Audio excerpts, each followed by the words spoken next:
নে তুই কর না কথা হচ্ছে। Welcome to my new video, আমার নতুন ভিডিওতে স্বাগতম।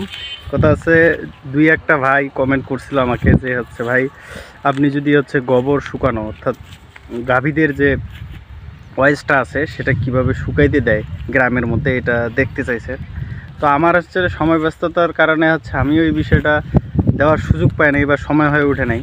তো আজকে হচ্ছে আমি যখন এদিক দিয়ে যাচ্ছিলাম তো দেখি আমার ঠাকুমা এবং বর্মা হচ্ছে কি করতেছে, হচ্ছে গোবর শুকাইতে দিচ্ছে। তো মনে করলাম যে না, যেহেতু অনেকেই অনেক দিন ধরে এই বিষয়টা দেখতে চাচ্ছে তো শেয়ার করেই দিই। তো যাই হোক, আপনারা ভিডিওর সাথে থাকুন এবং দেখুন কিভাবে কাজটা করা হয় আর কি।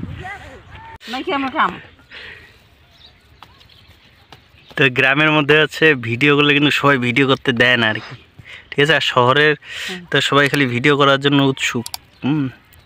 তো যাই হোক, অনেক আবেদনের পরে ভিডিওটা করা হচ্ছে। এইভাবে হচ্ছে নোনতা করতে হবে, করার পরে এইভাবে ডিপি করার পরেই যে এইভাবে দিবে আর কি, ঠিক আছে।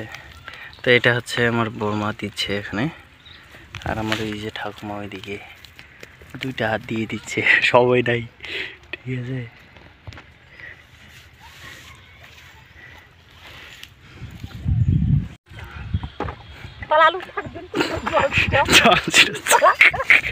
নে তুই কর না, তুই কিবা কর, খালি তোর হাত নেছে নেই। কাম নাই তো পিয়া পালে যাই গেল দেখি চলে মোর যে কাম না গেছে আর ওই আলগাইছে, তাহলে এটা গোবর শাখা শুকি দেওয়া মানান হচ্ছে না কোনো না, যে কোনো জিনিস একটা টাইটেল আছে, টাইটেল। হ্যাঁ টানা করি আমরা যে ধান করি গোবর দিলে না। এই যে আপনাদের উদ্দেশ্যে ভিডিওটা বানানোর ক্ষেত্রে কিন্তু আমাকে গালি খেতে আসছে অনেক, ঠিক আছে। তো যাই হোক, এভাবে হচ্ছে দেয় আর কি, গোবরটাকে নাড়ার পরে সুন্দর করে প্রসেস করে দিবে আর কি। এই যে বর্মা ভালো করে দিচ্ছে।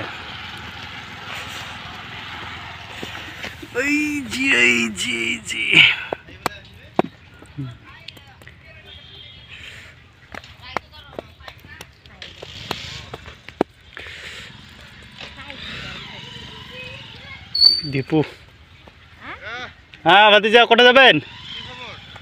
এই তো কোথায় যাবেন?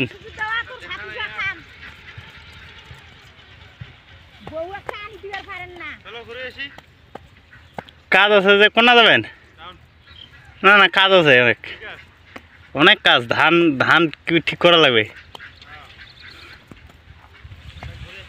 আচ্ছা যা।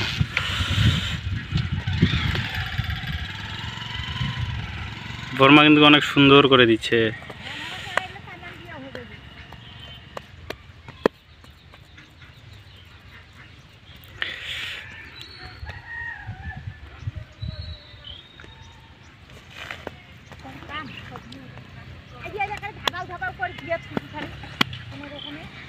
তোর তামার কোথায় উঠিছে কিন্তু, এইভাবে হচ্ছে দেয়। সুযোগ সময় হলে আমি আরও সুন্দর একটা ভিডিও বানাই আপনাদেরকে দিব আর কি। যাই হোক, এই হচ্ছে কাজ।